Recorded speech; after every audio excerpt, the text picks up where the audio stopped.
comfortable enough? Okay. If my voice slows down, just let me know. Okay.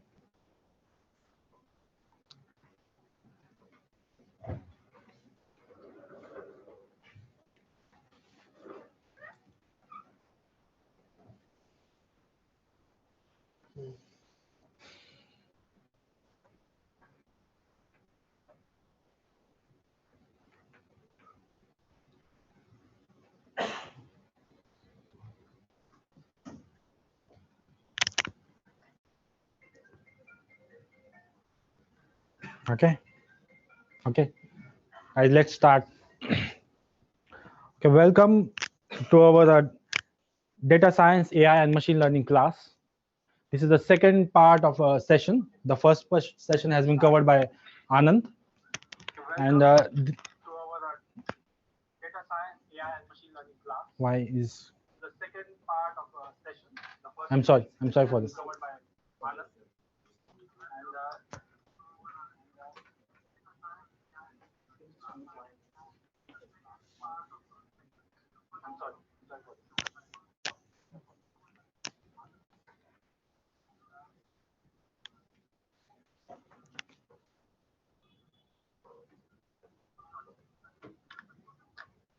Okay, good. That's good. Okay, welcome again for data science, AI, and machine learning session. This is the second part of the session. And first part has been covered by Anand in the morning as a Python programming, and I will be covering this second part. Welcome again for data science, AI, and machine learning session. This is the second part of the session. First part has been covered by Anand in the morning as a Python programming, and I will be covering the second part. At least make it mute so that you can't stop in between. Okay. My name is Riyaj Shaikh. I'm a chief data officer in Moolya. Okay, you might ask some what a data guy is doing in a testing company or testing organization. My job here is to enable data-driven decisions for our management, for our customers, and for our business. That's what I do, basically. So where is the slides, man? Where's the slides? Go. Okay. Okay, great. Okay, coming on to the next slide. Wow. Look at the responses that we have got all over the countries for these sessions. Ever since Pradeep has announced these sessions on LinkedIn post, only one post he has announced, and we have got responses from all over the world, 29 countries, more than 1,200 participants registered in first 47 hours. At the rate at which the participants were coming in is around, on average, 22 registrations per hour. We have more than 75 registrations in first hour that we have opened our registrations in. More than 1,600 participants are coming in for these sessions. People are watching it through YouTube, webinar, and here. So thank you guys for giving this support to us. We have people from more than 160 cities. The major cities are Bangalore, Chennai. Most of the Indian cities are covered in here. And we have Melbourne, Dubai, Mysore, and so all the major cities in the world has been covered in these sessions. So thank you guys for supporting our initiative of training testers with AI testing skills. Now let's take a pause. Let's take a pause here and go back a little. What if I told you here that we have got many participants and thank you for coming in? What story it makes to you? It doesn't make any impact, but if I bring visuals to you and show you through numbers how much impact we are building on our world, it gives a lot of story in it, correct? So that's what the data science does.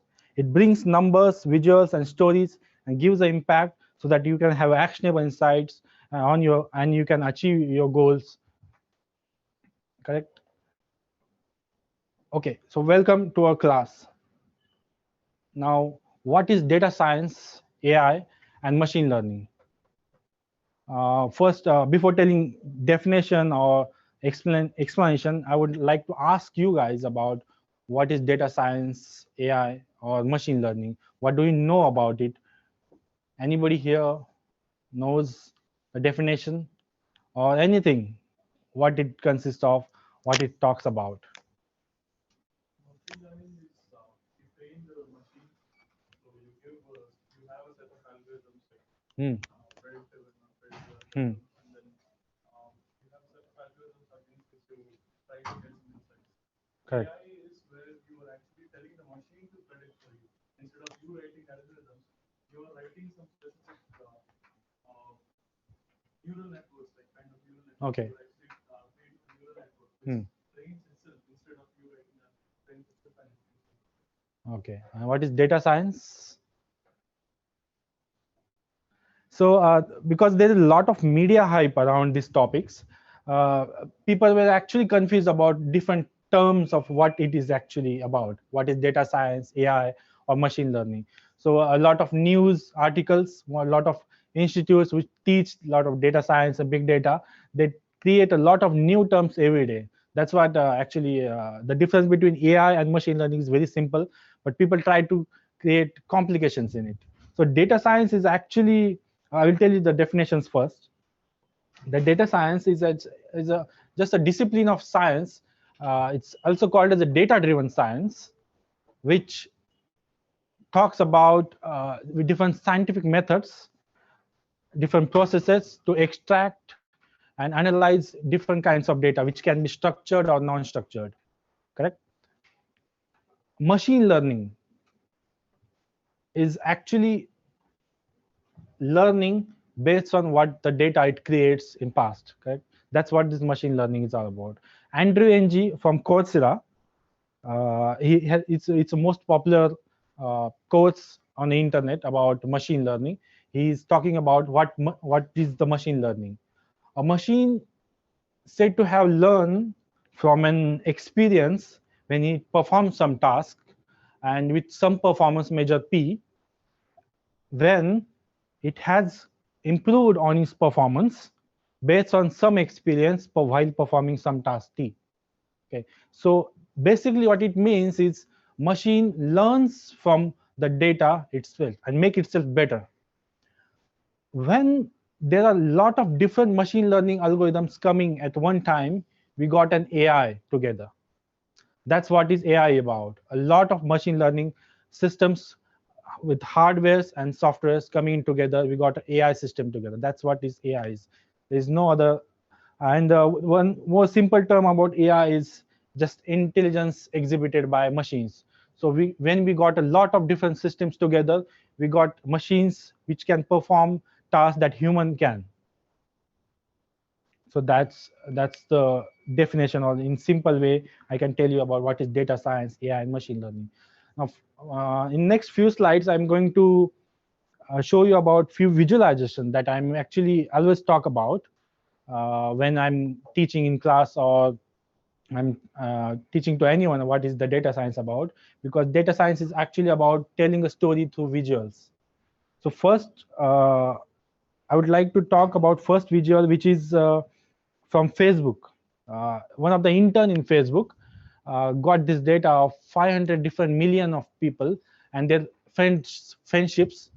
It got use our software and build a visual around in a map, and that reveals a world map, as you can see right now. Here, what you can see here is actually not the countries, but the map of different people living in and their connections together. You can see how US is connected here. You can see how the south part of America or UK or India is connected. You can see different continents here. The international borders are revealing in indirectly, but these are actually not international borders, but these are the human living in all over the world and connected. You can also see the China here, that is not available or in the dark, because China there is no Facebook, there is Baidu, correct? So we don't have that data, so it's in dark right now. Or the Russia in other states. most part of the Russia is human can't live in, or here the Australia part, the down part of Australia we can live in. So that's why we can have connections there on the New Zealand here. Okay. Now this is one of the great visualization that we can see. I have a question here. Majority of participants here today are from India, and Mahabharata actually having a lot impact on Indians from centuries. So I would like to ask a question here for Indian guys. For Western guys, Mahabharata is actually a story for, as you can relate with the Iliad of Achilles. In Mahabharata, I would like to ask a question to my participants or everyone here, that who is the most popular character in Mahabharata? Krishna. Anyone else?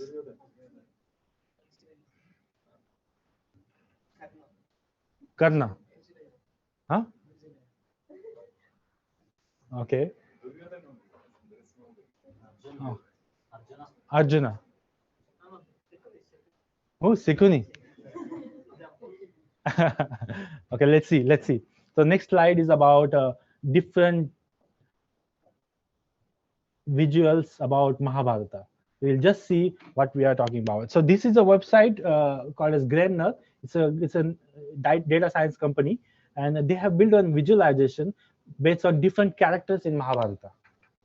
Okay, you can see the different characters here from Yudhishthira till Sisupala. We have Bhima, Arjuna, Nakula here, and if you highlighted only Yudhishthira or Bhima, only these characters will appear in the charts from first chart till the last chapter, which is 18th chapter, correct? Here. When I click on any character, for example, Nakula, it shows, the visualization shows at which part of the chapter the Nakula is there, referred as, correct?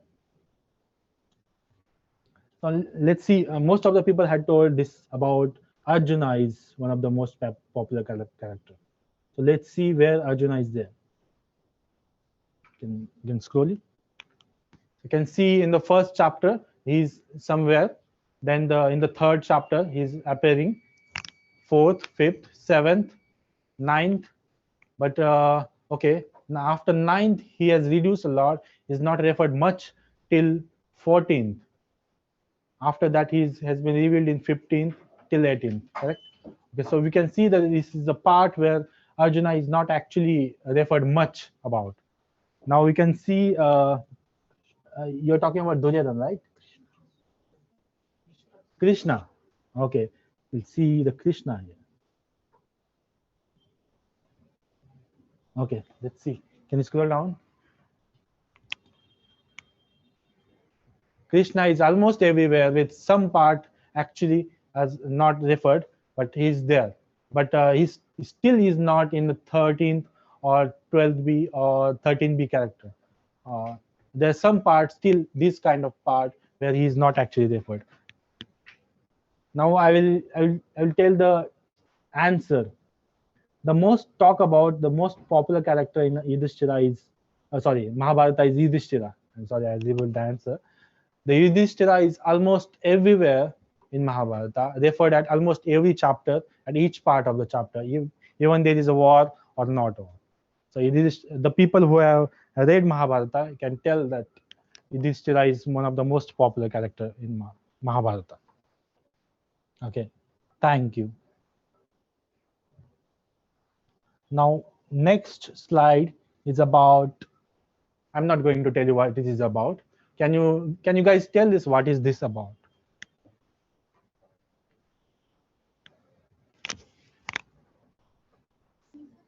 Huh? Seasons. Okay. And there is you can identify there is some white or black spot is coming in between. Uses of internet. Okay. Anybody else?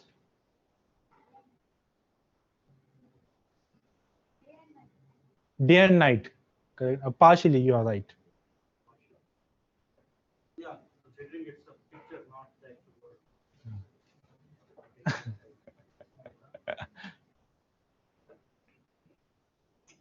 Anyone else?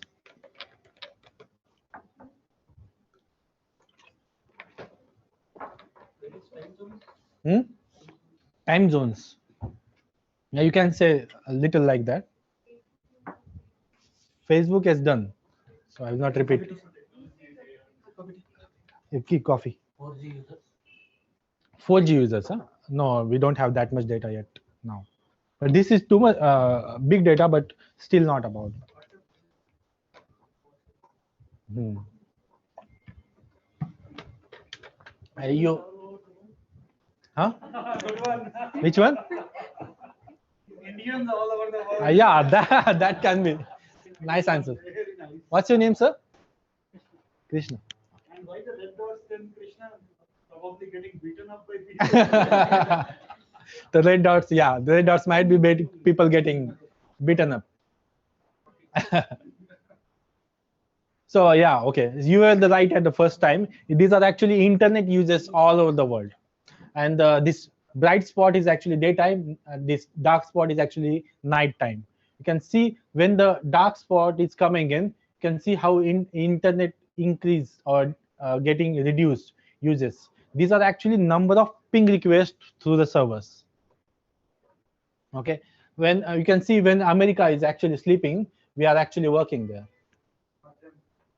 For them actually. So these kind of visualization reveal lots of information, and the data science teach you about how to go ahead with the different kinds of data so that you can utilize it for getting insights, how you can use it through different tools available in the market. Now this is one more slide. This talks about wealth and health of nation.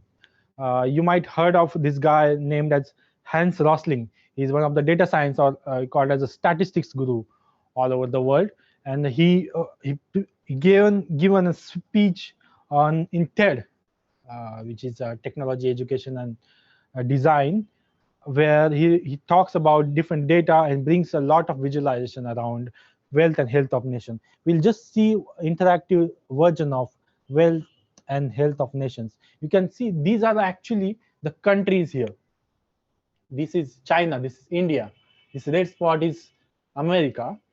On x-axis you can see the income per capita in dollars, starting from $300 to $1 lakh. From this is on x and y-axis you can see the life expectancy of this particular countries, from starting from 10 till 80. You can see on the in 1990 year, you can see the life expectancy of countries are increased, but America stands very far from the countries like India, where the income per capita of America lies between $30,000 to $40,000. Let's see interactive version of this graphic. Where is this?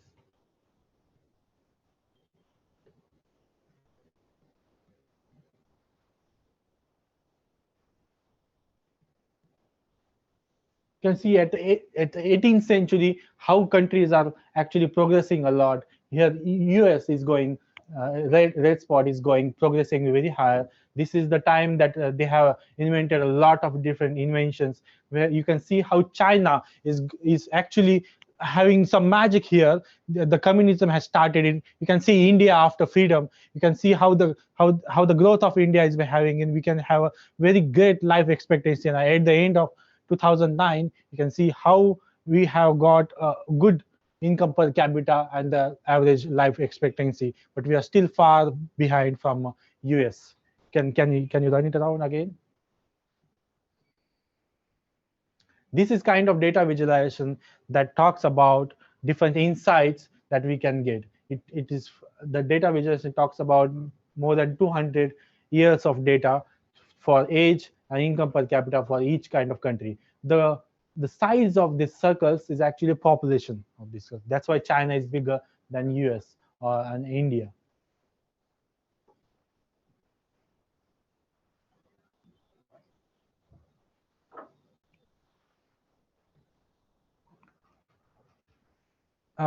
Any questions till now? Anybody? No questions? Okay. Yeah, please. Are there any tools? What are the tools used? Okay. The majorly the application, the visualization that I showed you, there are two tools stands a lot. The first tool is R. The R is majorly used for bringing different kinds of visualization. Second tool is D3 library, data-driven document. It's a JavaScript library. These tools brings a lot of different kinds of visualization. There is the last slide that I showed you. This is based on D3 JavaScript. This is based on R. This actually based on mixed of PHP and D3. This also based on R. And what is the Life cycle of what? how we have Yeah, we'll come to that. Right now, I'm just talking about basics of data science. How we can understand what is the data science. By understanding what is data science, you can test it. Otherwise, it's very difficult to test data science applications.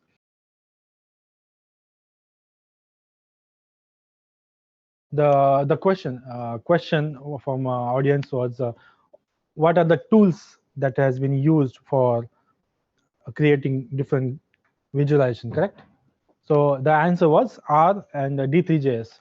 There are some other tools like Tableau, which is commercial tool that is a lot of popular.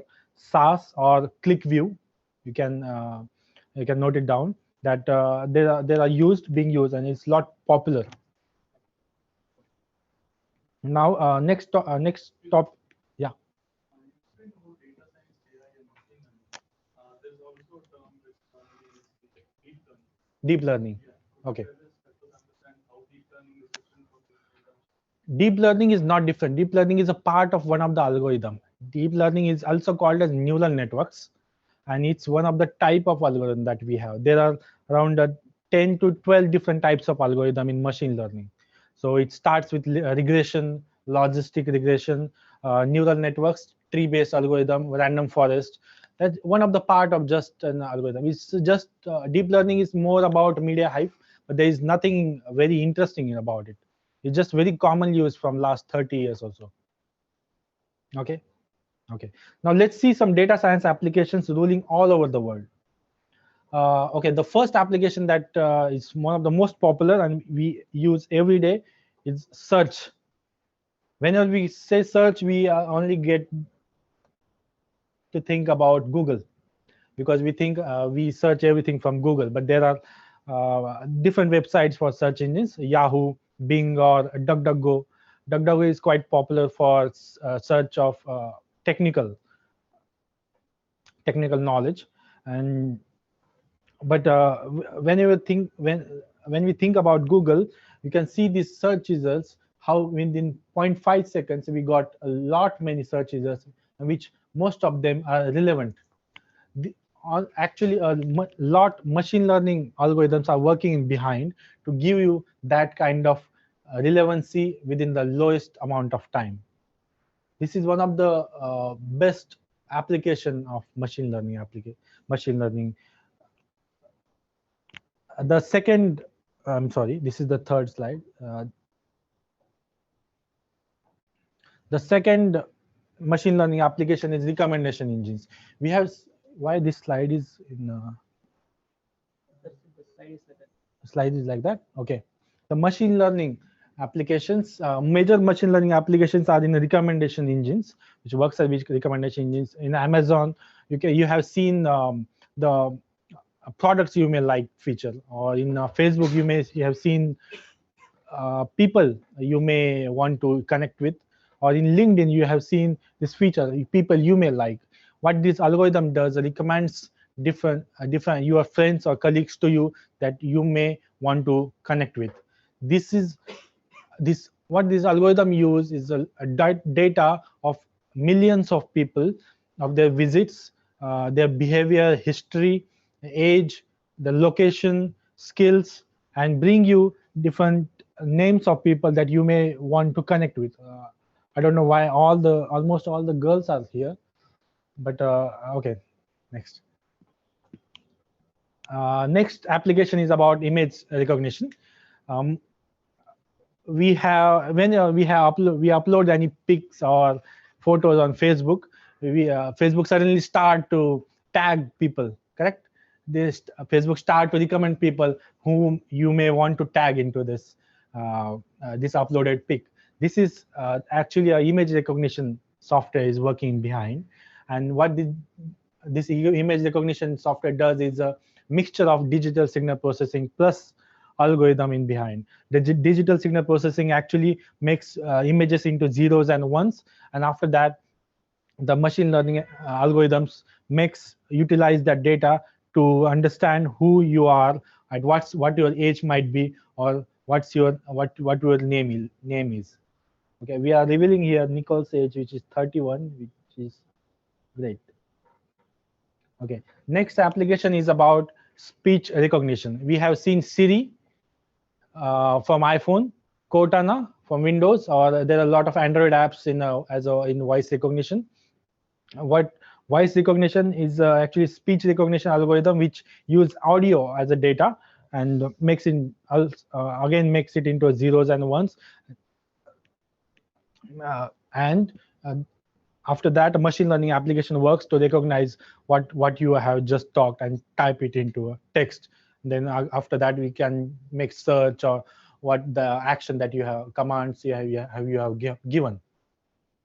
The next application is about airline route planning. uh, any questions? Nobody, right? Airline route planning. Airlines have been known from last century to have losses in their business. In fact, Richard Branson, one of the CEO of Virgin Airlines, he was talking about how to be a millionaire. So his answer was start with $1 billion and start an airline company. So that's what he's talking about. Airlines usually makes a lot of losses. The fuel cost and different competition between different airlines adds up to more losses into their business. It's no longer when airlines started making use of data science and the data behind them to utilize it for their business and the better customer experience. Right now, airline route planning is a very common part in data science application, where it predicts flight delays, it predicts the customers are going it also predicts the dynamic pricing. If you have gone to if you do a repetitive search for your flights, you can see the prices has been increased, or correct. So that is a dynamic pricing has been working in behind. Then it also decides whether you should take halt or you should take a direct flight. So these are the application that airline route planning is working on. Because of that, airlines being right now reduced a lot losses, and it's also making balance between their revenues and also better customer experience. Dynamic processing, is it controllable or Dynamic processing. can be controlled, or once the application is running, Mhm. it is going on? We can set few parameters to control it. We can definitely set. If we set a very dynamic pricing which can go beyond the customers, what customers can pay, the business will impact dearly. So there's definitely different parameters that can be set in while building algorithm, which will limit what we might want to pay. Because if there is a flight of like 1,000 rupees, it can't go beyond like 1 lakh, correct? Now the last most popular application is about self-driving cars. Tesla. Tesla is building self-driving cars. It's actually a great AI application. A lot of machine learning applications are building image processing, voice recognition, path route planning. Everything is built into it, and they have tested it. It's working really great. Self-driving cars has been also around from Google. Google has also tested it on California roads. And Apple is also reportedly working on building self-driving cars. Uber is planning for self-driving cars to be in masses, so that the dream of Uber is to bring the self-driving cars on the roads of common roads, and normal people can use it. So this finishes our most of the application, major application in data science. Any questions?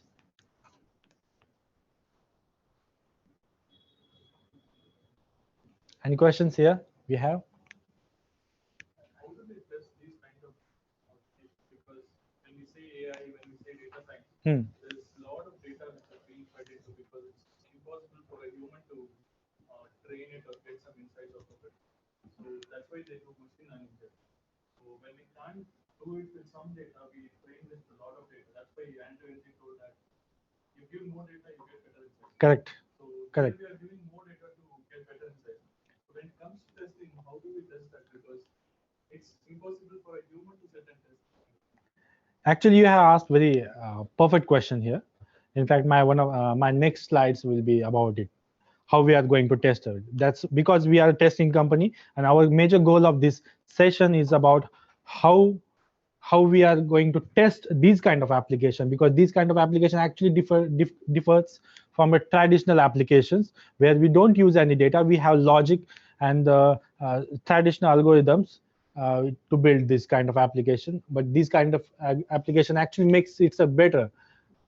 The normal algorithms are actually 100% correct. There's a definite logic has been already given it, but this kind of application doesn't use any logic, and their logic has been changed based on data different parameters, their priorities. So it differs a lot.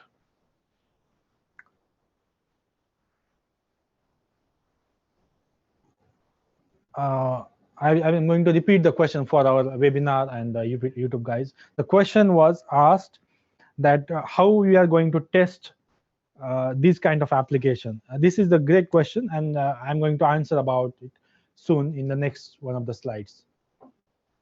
So why it is important for testers to learn data science, AI, and machine learning? That's what actually you are coming to. Why it is very important for tester to test it?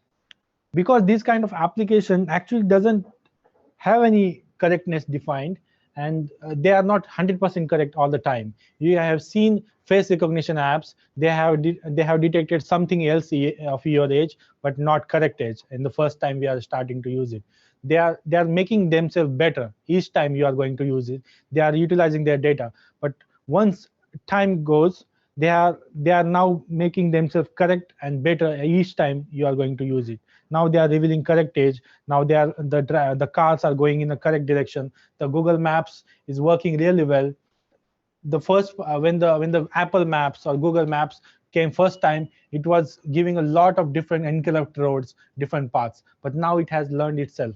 It's because of the data that it uses to make themselves better.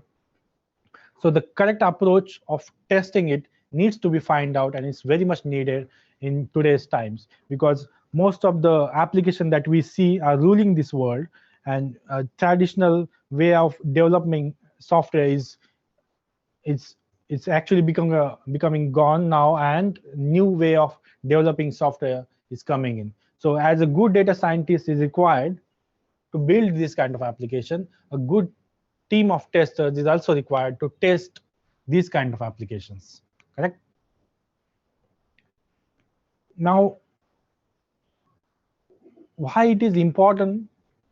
Why it is important for the world that testers should learn data science? Yeah, please. This one? Yeah.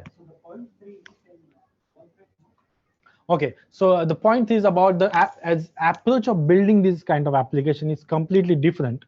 The approach of testing will be also different. I'll tell you very specific point right now, because I'm going to talk about it in later slides also. In the traditional way of building applications, we have V model or the waterfall model or agile model, where we have certain requirements, and we start to build unit test code, and at the end we deploy application. But these kind of applications, actually there is no logic in between. We have data so that these applications work together. They build their own logic themselves.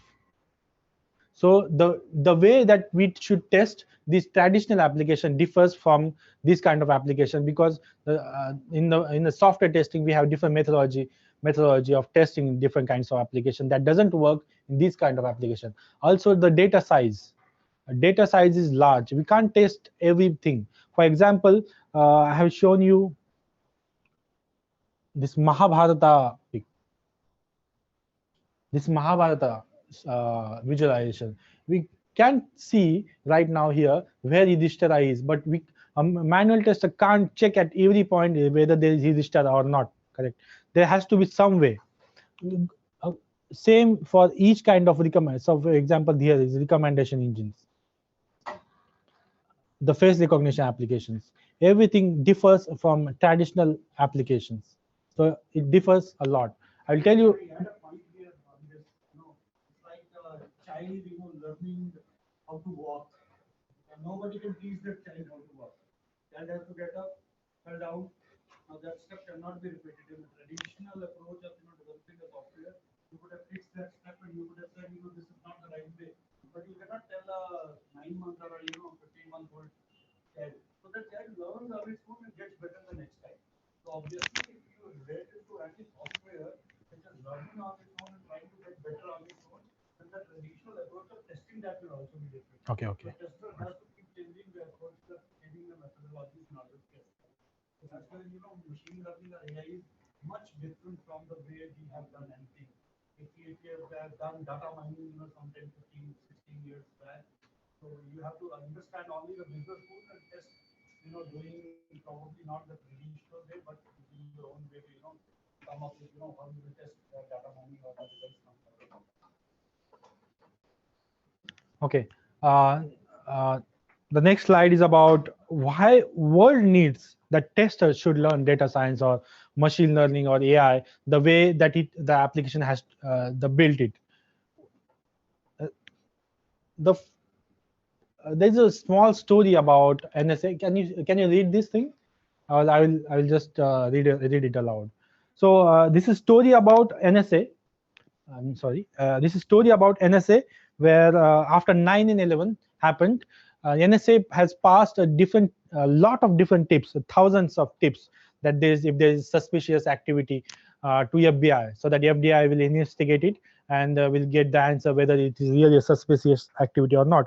But thousands of, actually almost all of them, the tips were as a acts whether false alarm, means like they are wrong actually, most of them, which has incurred a lot of losses, because FBI agents has to check and investigate each tip, each kind of activity, so that whether it is really a terrorist activity or not. The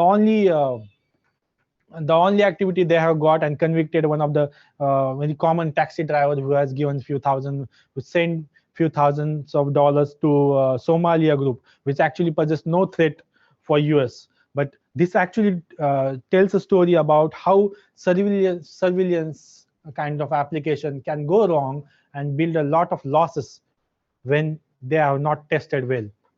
The second point about which Peter Thiel of 0 to 1 is making about. Peter Thiel is a very popular author and one of the billionaire businessmen. He has built a PayPal. He is also one of the key investors in Facebook. He's also writing about he has also write about 0 to 1 book, which is quite popular in the business world. He's talking about AI and the future of AI and how human control has been over time has been increased over different kinds of innovation that we did.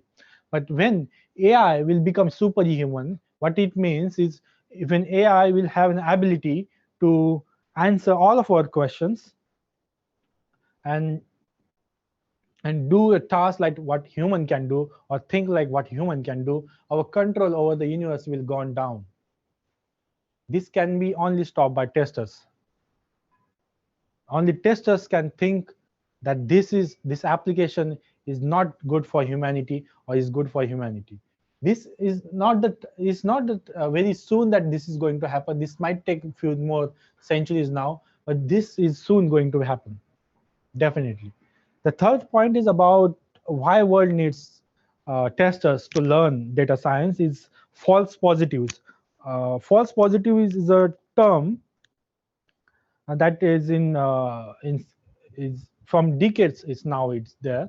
It's majorly in healthcare or medical domain, where false positive is called as when you have a patient coming in between, when you have a patient coming in between and who don't have a cancer, but machine has detected that he has a cancer. That is called as false positive, or type 1 error. The type 2 error is called as false negative, where you have a cancer but machine has detected you don't have cancer. In data science application or the machine learning, the goal of each application is to reduce type 1 error as much as possible, because this is major critical thing to resolve. The type 1 error has to resolve, and only testers have a cognitive ability to think how we can resolve these kind of errors. These kind of errors are actually there in fraud detection problems, self-driving cars. For example, the machine is telling that there is a path, but actually there is not. So it will drive, and it can lead to some accident. In banking or software, in banking applications, a fraud detection system might detect that some customer, some genuine customer, is actually a fraud customer, and a bank can take some action. But if he is a genuine, you lost a customer there, right? So that type 1 error has to be reduced, and that is one of the major goals of machine learning applications. So because of these three reasons, the world needs that you should learn what is data science. Okay. Okay, we have one question from YouTube. It's about Nirmal is asking about he wants to become a data scientist and he's comfortable with the Python language and where he can start. So Anand has already taken session about Python language, and this actually question reveals how Python language is actually connected with the data science or machine learning. So Python and R has been major two languages that are being used in machine learning softwares, or because the latest of libraries of machine learning has been right now available in R or Python. So we use Python. Python fits really well in the backend part, where we can build application, we can also deploy it at the same time, and it can work real time. I'll show you some different application based on Python in the later part of the day. Yeah.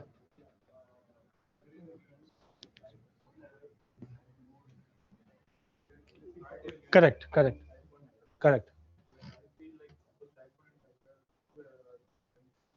Both are problem. Both are problem. But type 1. Which one? Okay. So what's your name, sir? Abin. So Abin is asking about there are two types of error, type 1 error and type 2 error. Actually, I'm saying that type 1 is more critical and type 2 error is not that critical. But Abin is saying that type 1 both types of errors are actually problem. Both are in actually errors of machine learning. Whenever we want to test accuracy of any machine learning application, we divide these two by total of these two. These two are actually correct. For example, here in actual, suppose a patient is not having a cancer, and in predicted, machine is saying that he's not having a cancer. Here we are saying correct. Here if he has a cancer, and we are saying here he is having a cancer. So these two are correct, but these two are wrong at that time. So while finding accuracy, we divide this plus this divided by total. Now let's take an example how type 1 error is actually a problem than type 2 error, and which needs we have a priority of resolving type 1 error is more than type 2 error. So in Indian Penal Code, suppose there is a guy who has done some illegal work and he has convicted, correct? Now take another scenario when he has not convicted. He has not found out guilty, but he has actually done illegal job. That is a type 2 error, correct? So that happens a lot. For example, Salman Khan, he can crash anywhere, correct? That is a type 2 error. Okay. Now, suppose I have not done anything wrong and I'm being convicted from court. Which is the major problem? First or second? Yeah, Salman Khan can go on the road again. Since still the Indian Penal Code says that we should never ever convict a guy who is normal, not he has done not any illegal stuff, correct?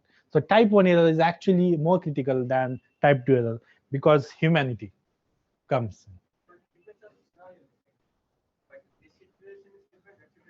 Because in medical, in every situation.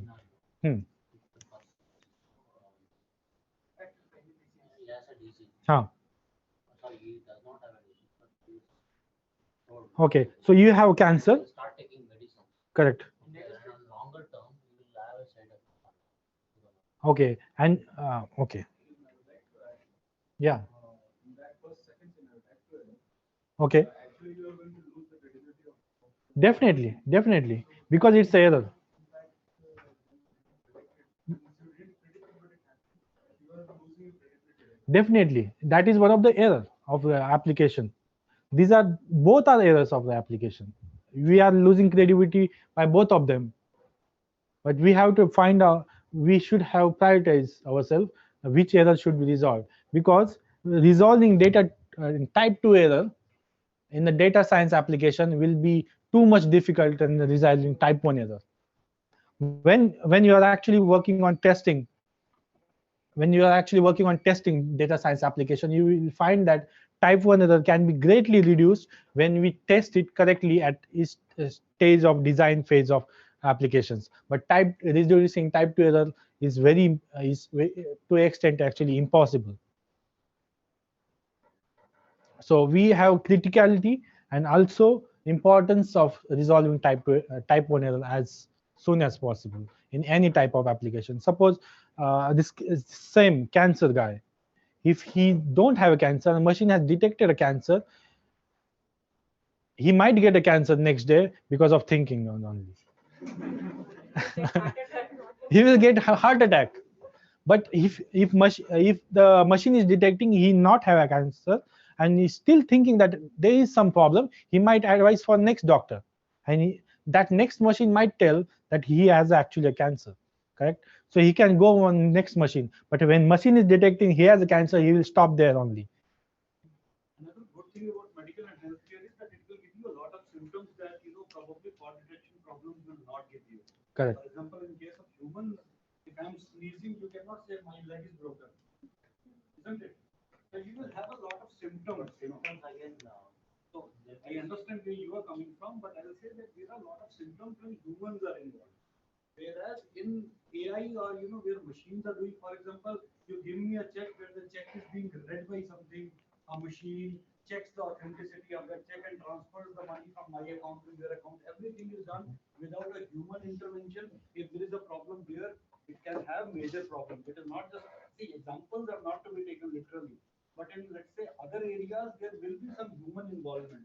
And till there's a human involvement, we are okay. That's why we don't have self-driving vehicles in India. You think of what will happen on our roads if we have self-driving vehicles. So the discussion was because of the priority. Can you charge it? the second point with the problem is Anand, over the period of time we have still not understood the given the right definition to what can be priority. One or priority, highest priority. We simply say if it is a crash, give it high priority. Anything other than even there it depends on all of it. You can have a very different on the field that you can have a small testers are known for discussions. not going to discuss hijack. No, it's not about hijacking. We are having a great discussion here.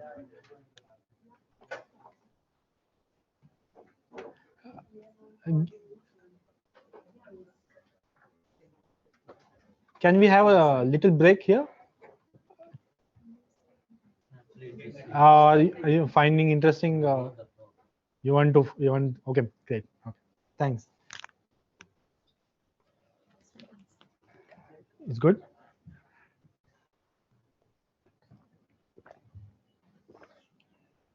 Any uh, queries till now? Anything you want to understand?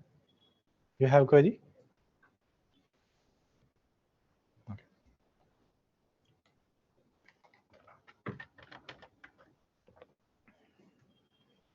So this until now I told you about why world needs to understand. World needs that testers learn data science and apply it while in testing. Now we will go towards next slides, which talks about how data science application has been built from start till end. And I will also tell you about at which phase you are going to test it, which answers your question also, which you have previously asked. So this is a data analytics process looks like, which starts with data preparation and which ends with artificial intelligence. Is the first part is about data preparation, where we will first formulate a business problem. You want to drive a car? Do you want to recognize a face? We find a business problem, break it down into a different problems. Based on those problems that you have, specific problem that you have defined, we start to understand or collect data at each part wherever we can. We can't have a costly process of collecting data, so we sometimes design experiments. And for example, in election polls, we can't go at each voter and ask whether you are going to vote for BJP or AAP. So what we do is design experience such that we choose very specific voters, and we ask them questions. We ask them certain poll questions, and we try to predict which kind of party will rule the next time. The second is about exploratory data analysis. When you collect the data at your place in different data warehouse, you start exploring it around.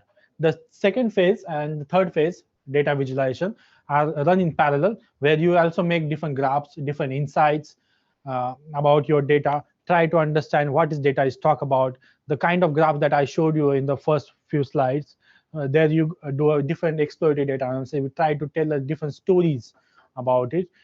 So this phase is actually takes 80%. Till 3 takes 80% of your daily job. Data scientist spends that much kind of amount in your first 3 phases of this data analytics process. The next part is about classification, clustering, and predictive analytics, where you decide which kind of algorithm that you are going to use, whether you are going to use neural networks or deep learning, or logistic regression, or tree-based or random forest, where you decide based on data what type of goal that we have. You decide to cluster it data. Then we have predictive analytics. When we have more than actually a lot of predictive analytics running in a real-time basis, you find that you have built an artificial intelligence application. So I will go at each part one by one and try to explain what it is in next slides. The first part is about data preparation. As I said, it's the first thing to do about any data science problem is to formulate your problem in a specific manner, so that you can go ahead and start to collect data about it. Then sometimes you also design experiments like election polls. Then you do a data mining. You apply different kinds of tools. For example, website visitors. You apply JavaScript tagging codes so that you can collect data of visitors of website. And there are a lot of data mining tools available. R is also one of the kind of data mining tool that is available, uh, where you mine data and collect at one place. Then the data collection phase comes, where you collect data and bring all data at one place. You do indexing and the phases of traditional data warehousing. And then you also, at the same time, you also clean the data. because when you are actually collecting the data, there are a lot of missing data that happens. It's sometimes it's also wrong data. For example, when we try to generate data of visitors, we get visitors data from different countries. Sometimes it's also Chinese characters, sometimes Indian characters, English characters, or different fonts. That has to be a standard so that data application will run further. So that we have to clean the data. There are very different kinds of ETL tools available, which extract transaction load is about, which handles a lot amount of data. So this is a part about data preparation, where you collect data at one place. The goal of data preparation is collecting data at one place. Then you move on to a next phase where you start to explore data. The way that I have showed you about how participants are registering in, and how the rate of participants are coming in, and from which part of the world they are. We are actually exploring the data, and we try to gain insights and hints about it. Then we use these better kinds of insight for the next part, for the data visualization or graphs. The data visualization part is about just visualizing or making graphs of what the hints or get you have got insights about. You try to tell different stories about your data. You bring the world map of visitors.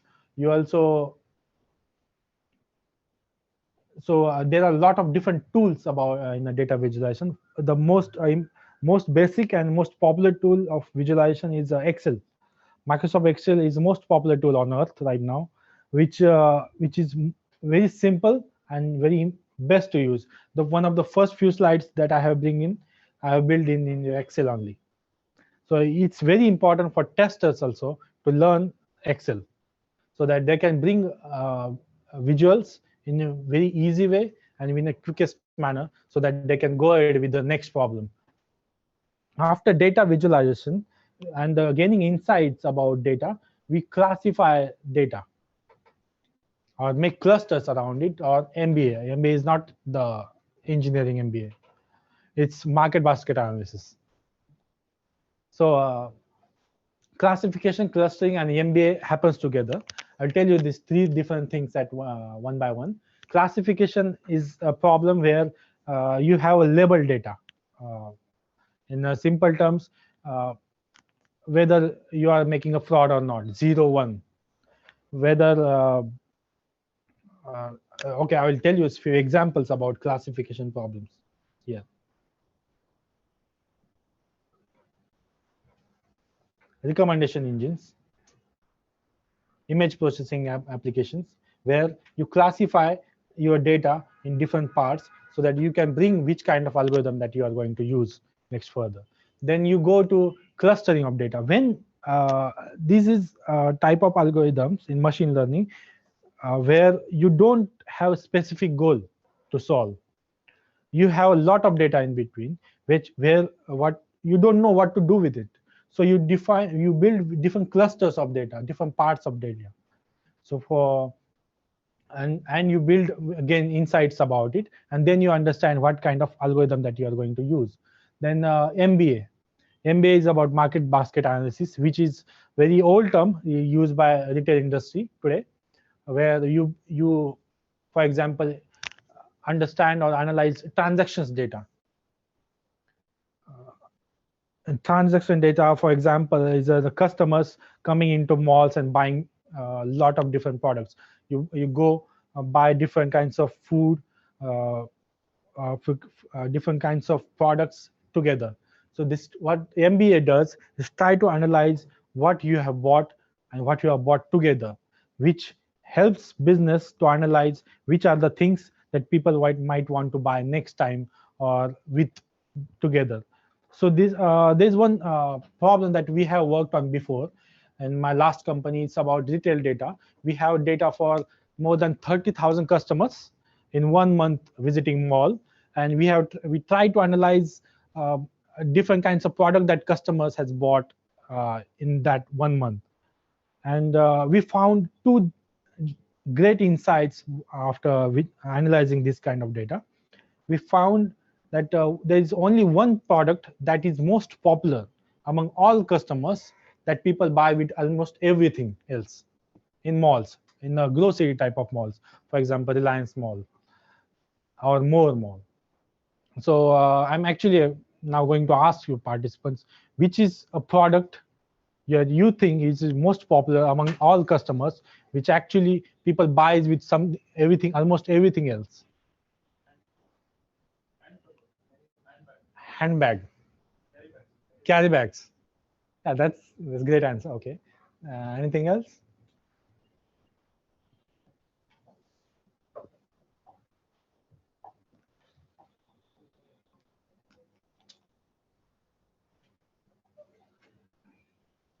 Are you specific about any product? Yeah, it can be any product in mall. Suppose going to buy food or vegetables, butter, honey. So any product, it can be any product.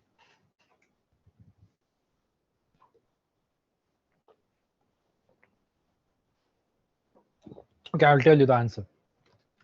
The answer is milk.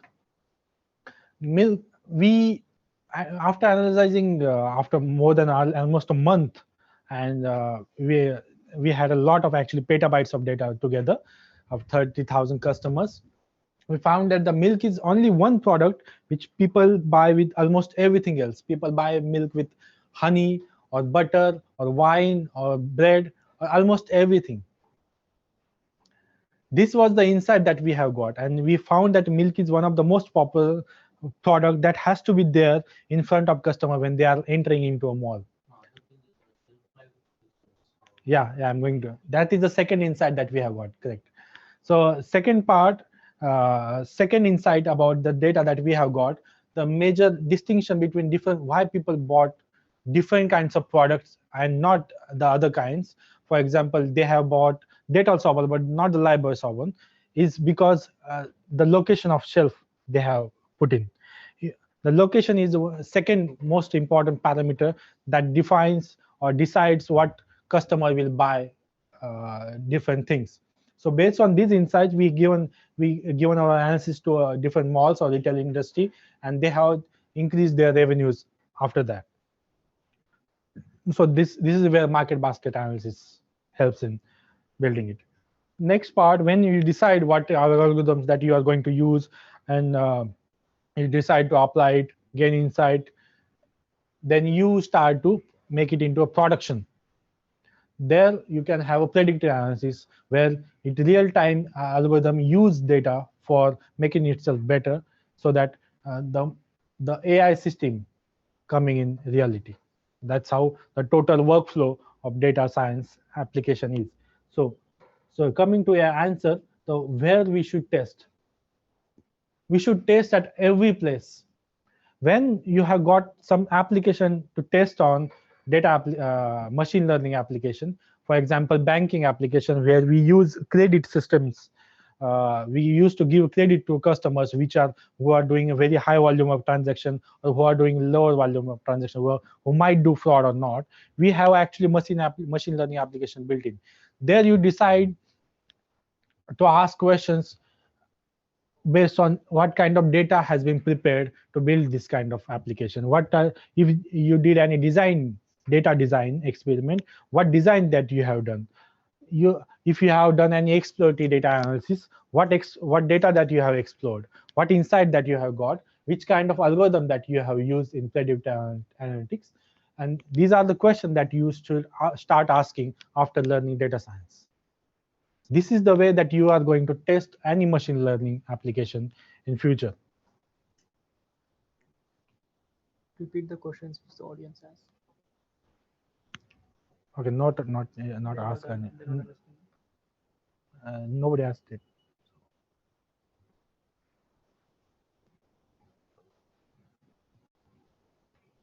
Anybody has questions till now?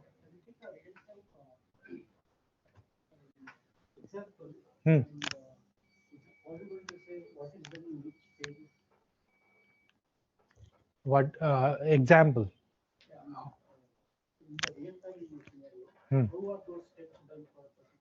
Particular size. Correct. Okay. I will do that. I'll do that in next slides. Yeah. This is just a theory. This is something that you need to understand before I'm telling you example. That's why I'm bringing it this. Anybody have any other question? Okay.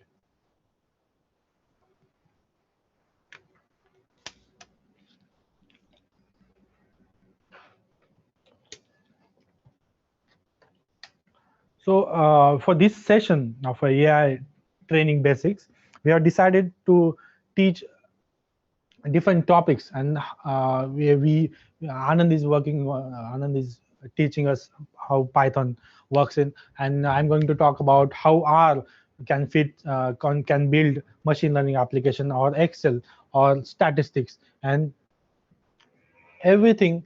After you learning about Python or R or Excel, you got to know idea how every application that works in, and that's how they are fitting together into this class. We have decided to have these tools and these concepts for bringing in this kind of this class. This is actually a slide which is, again, I'm repeating here, which is steps in data science. It starts with predictors or inputs of data. We have a training data here. So I will tell you a concept about training data. So whenever you have a data and you want to build any machine learning application, you start with training data set. For example, uh, you have 100 rows of data, and you want to build application based on predicting a customer will leave any particular telecom domain or not. For example, he will for Vodafone or Airtel, he might leave it or not based on the data. So what we do, we take 100 rows of data, for example, and out of that we use 70% of the data for training the model. After training the model, we build models around it, and we test it for the 30% of the part, so that how we try to understand how much type 1 or type 2 error will be for that 30% of the data. And then we deploy it into actual real-time algorithm machines, where you uses more data, and that's it increase their 70% of the part of the data, and you use more and more data for predicting better next time.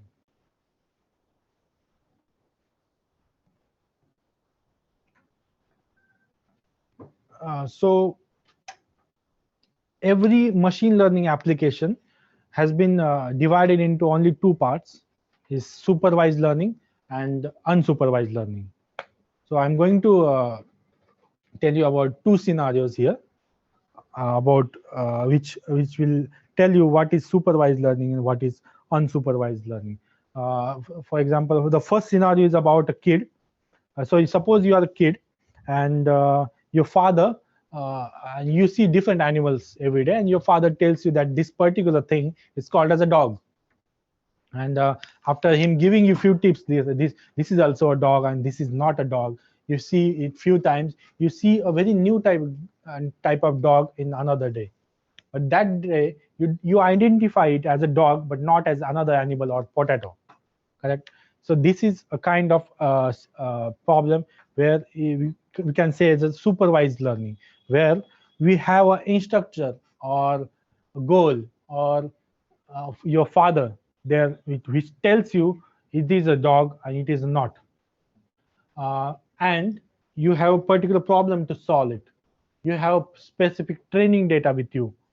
You know that this is a dog and this is not a dog, the positive scenarios and negative scenarios. These are the specific characteristic of supervised learning kind of application. Okay. The scenario 2 is about if you go backpacking into another country, and you find very new culture, new people, and their food, the language, everything. But from next day onwards, when you go there, you start making sense about everything. Correct? So you know what to eat, where not to go, where to go, which beaches to find, and everything. Here you had actually a lot of data. You don't know what to do with it. Your machine learning algorithm in your mind is working and try to understand these new kind of things. These are coming, and try to predict. Okay, these are the kind of things that may we should not eat, we should it or not. So this is kind of scenario where you can say it's unsupervised learning. You don't have any data with specific data with you. You don't have any instructor with you here right now, and you still need to define or understand what is it about. So you can tell the difference between scenario 1 and scenario 2. Scenario 1 is about supervised learning. Scenario 2 is about unsupervised learning. In one's first scenario, you have someone to guide you and learn concept. And in that scenario, you when new data or new dog comes in your life, you can see this is dog, but this is not a potato, or this is not something else. In unsupervised learning, you got a lot of information, but you still don't know what to do with it initially. There is no specific goal defined. For example, in I will give a better example of supervised learning. The example Hmm. you gave, there is still some part of supervised learning in it. For example, I go to a country. You need caller. Can we? That's okay. Hmm. I'm my religion doesn't allow me to eat beef. So Correct. that's a supervised learning I will do if I'm in some other country. I'll tell you how many of you know swimming here, for example. A lot of people don't know. You know how to swim, by the way. You just have to put your arms across and learn it. So if I throw you in the water, what will you do? You will do unsupervised learning there. You have the data, you know, but then you will try to use the data. That's unsupervised learning. In supervised learning, even if you have set of protocols or rules or certain heuristics that you would have created over a period of time, that will fall under supervised learning rather than unsupervised. Correct. Correct. Thank you, Damir. Thank you very much. So this finishes our topic about supervised and unsupervised learning. If anybody wants to take a 5-10 minutes break, you can take. Or Do you want to? I actually want to.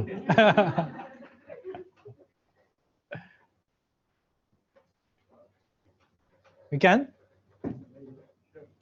Can. Okay. Thanks. I can stop the live streaming. Anybody has question that they have not asked? What is this about? Anybody making sense? What is happening?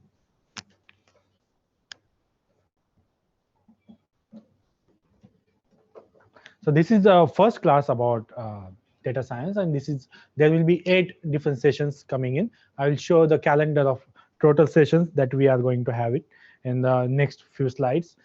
This is the only theoretical part, but after this part, we are not going to have theory.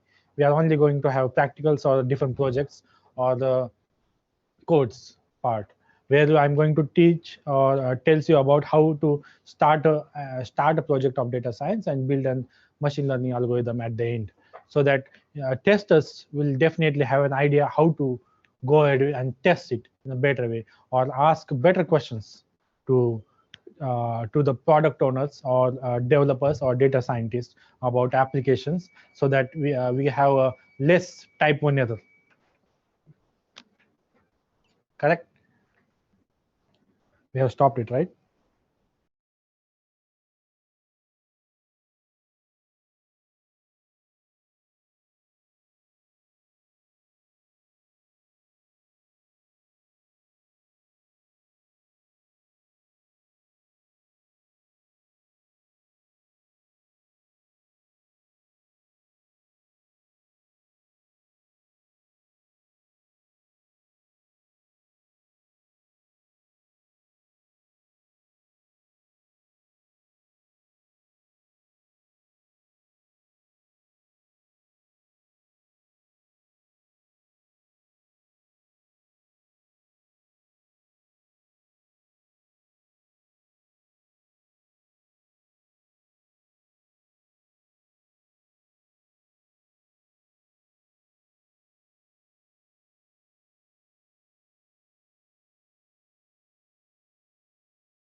based on that, for loop or if loop.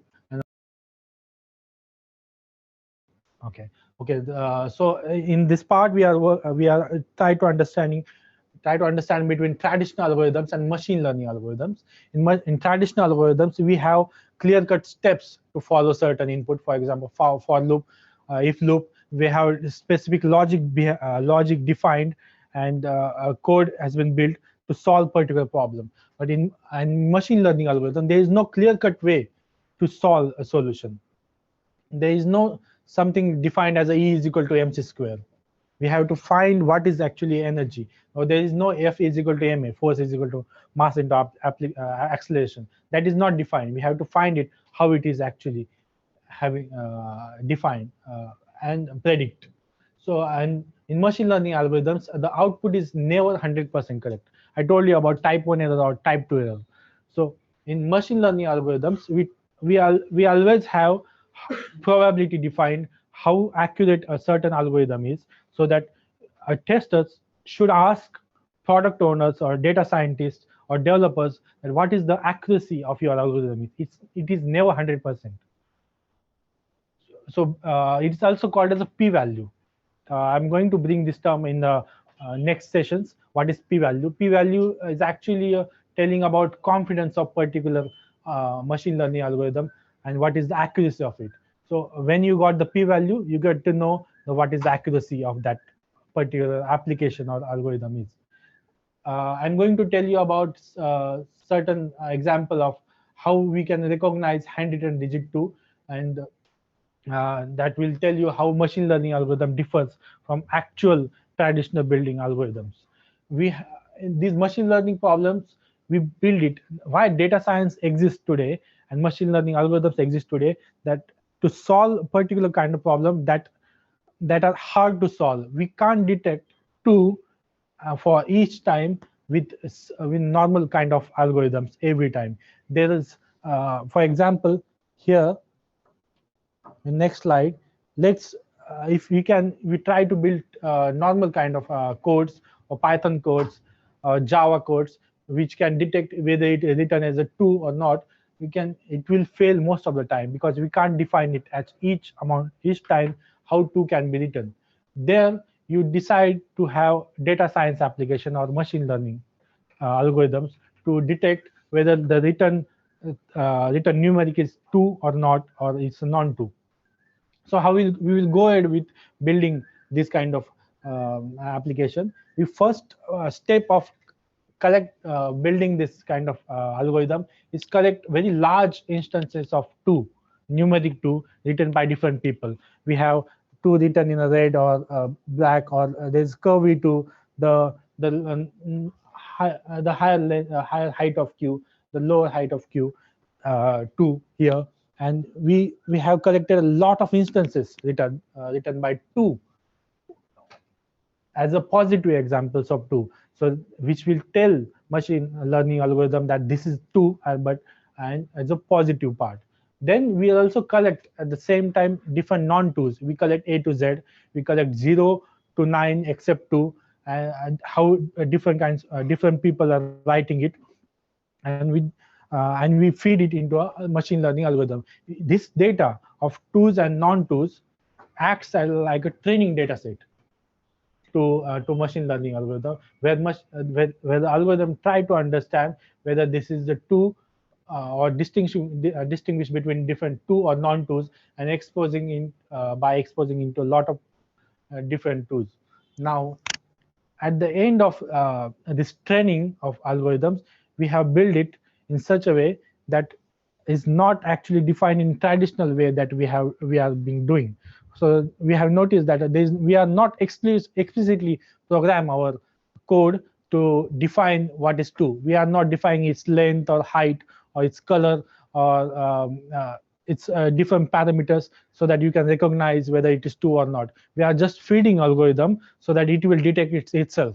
For the first time of when algorithm start to predict whether it is 2 or non-2, it will fail most of the time. But as the data size increases, it starts to getting better. And after enough of data that is supplied, it starts building better predictions together. in the captcha type of problems, we use these kind of systems.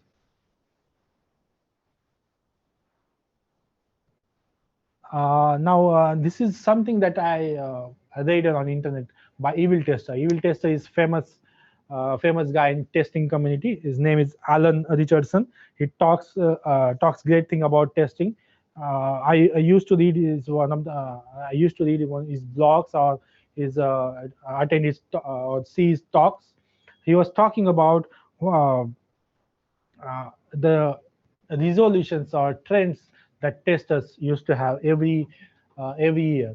So he's saying that what we often do and fail to learn machine learning and IoT because it is too much tough to learn about it. But this is attributed to not with the machine learning, but it is attributed to a lot of media hype that we have. We have institutions, we have education institutions and uh, uh, media articles which try to build new terms every day. We have same name for different kinds of algorithm. For example, deep learning is also called neural networks. But why this is called deep learning, nobody knows. There is a term known as a big data, which is a lot of hype around. But it is actually there from a long time now. But it is not, it's just repackaging the older stuff again and again.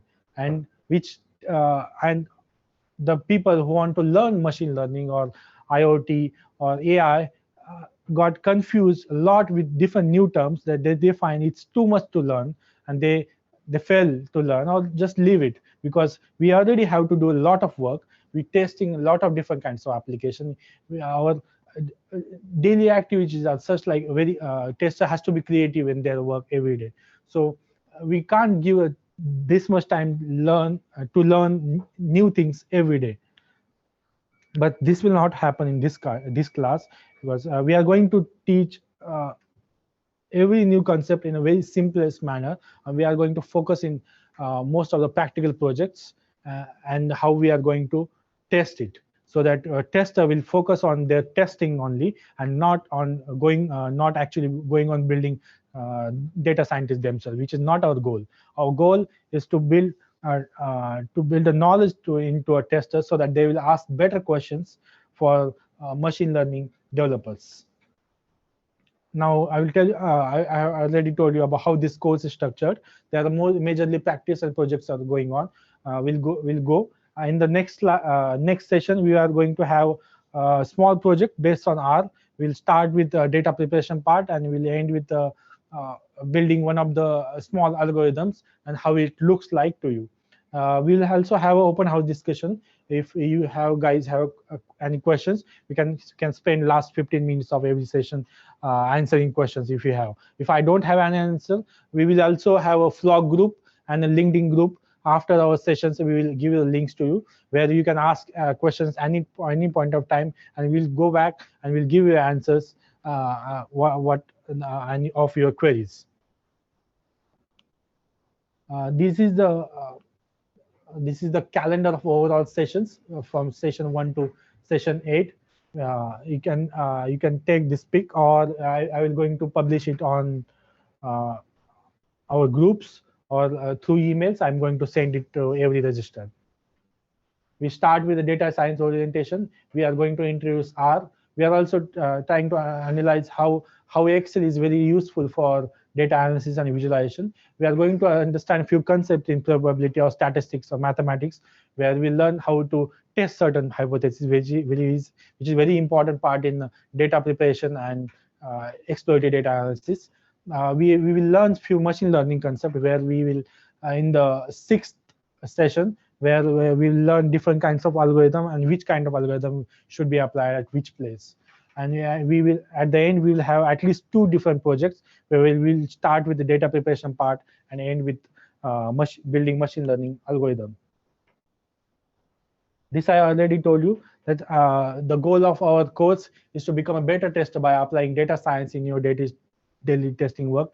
After this course, you should actually use your data to build different stories, numbers, visuals, so that you can tell a better story to your stakeholders and help them to have better decisions, so that for their business.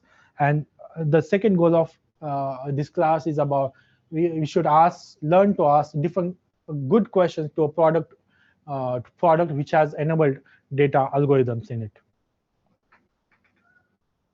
I'm going to tell these two books that I have learned about while learning data science. These two most useful books that I have for learning mathematics and statistics. This is the best book that I have seen. This is very simple to learn. Very good examples has been given in this book. And after that part, you can see this book, which is a free PDF. It's available on internet. I actually print it out and try to learn it myself. There are applications and R codes are given at the end of each chapter. If you learn these two books, if you read these two books, you can be a better analyst than 95% of all the analysts in the world.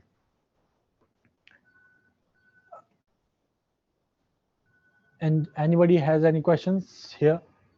Anybody till now?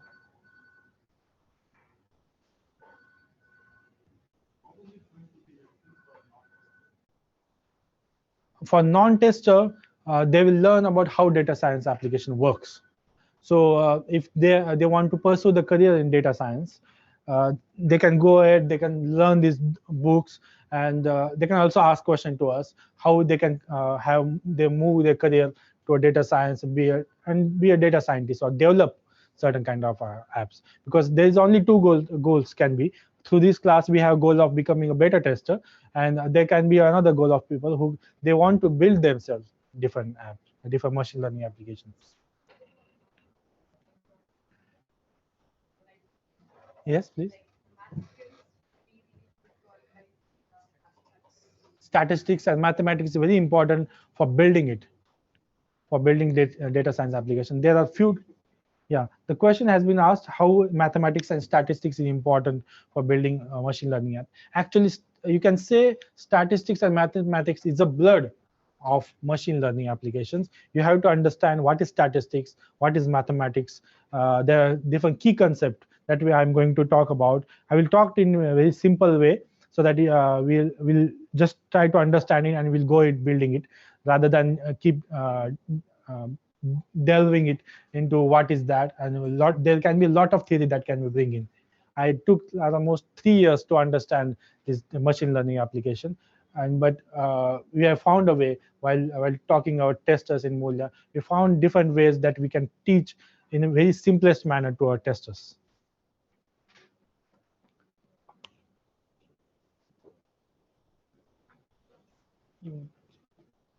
So,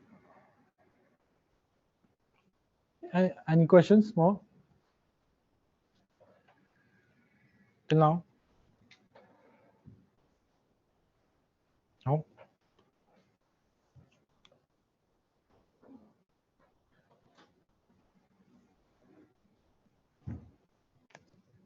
Any questions from online? Which language? Yeah, please. Like, is there any relation with our language and IoT testing? Okay, good question. The question asked is there a relation between R language and IoT testing?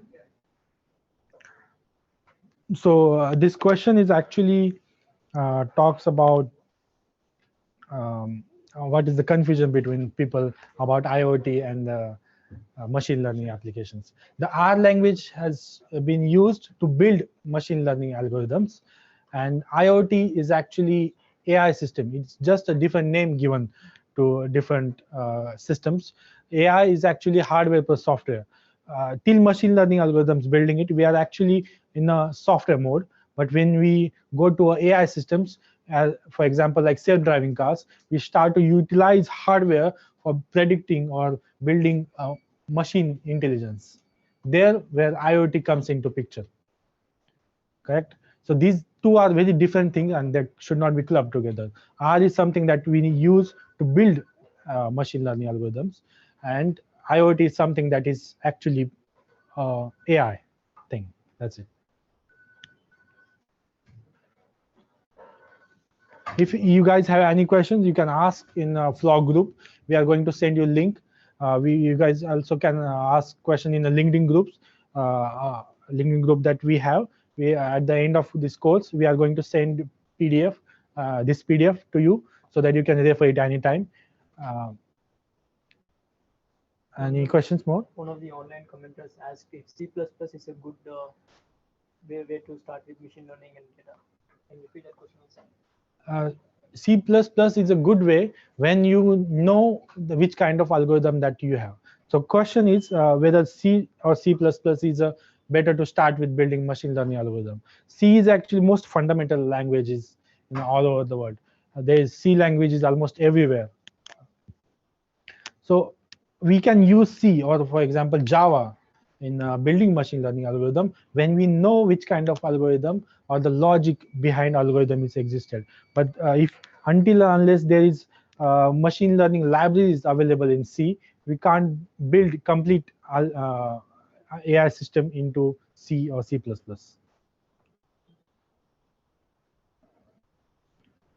This question I'll ask later. No, I'll tell this later on, not now. Not now. Any other questions?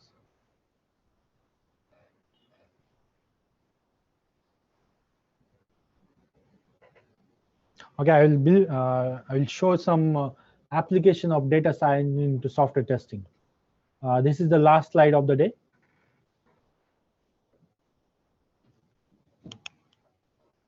This is something that we have applied data science into software testing. This is you actually need to only see one thing: cheese score here. Cheese score is something that you try to analyze a quality of more than 2 million apps in the Play Store, and it see different kinds of parameters. For example, memory parameters, CPU, crash, networks, and how its computation ranks itself in particular category. For example, there is social media app, when Twitter ranks and Facebook ranks based on some particular parameter. And this T-score algorithm try to tell out of 5 how much score can be given. So this is kind of a problem is actually unsupervised machine learning problem, where we don't know what to do with the data. But we try to build clusters around data, and we try to build clusters for type 1 rating to type 5 rating, and in each clusters we have different apps together.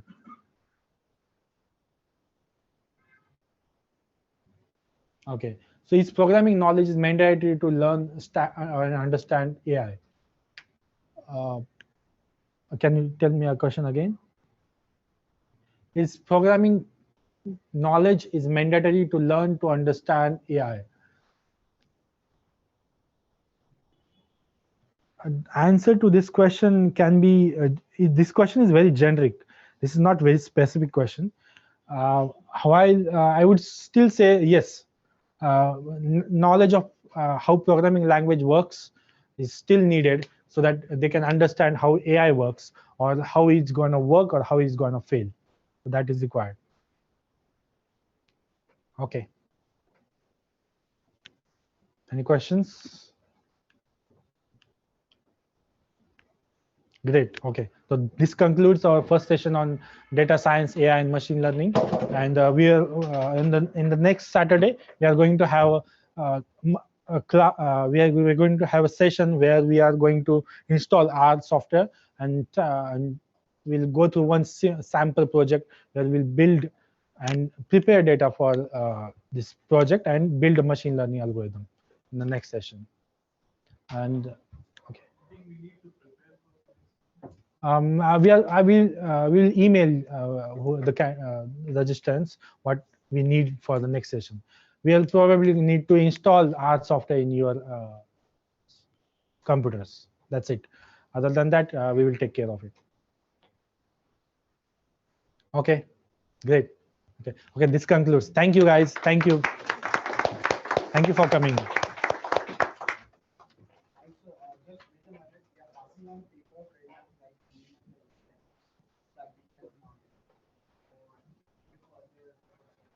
We have already have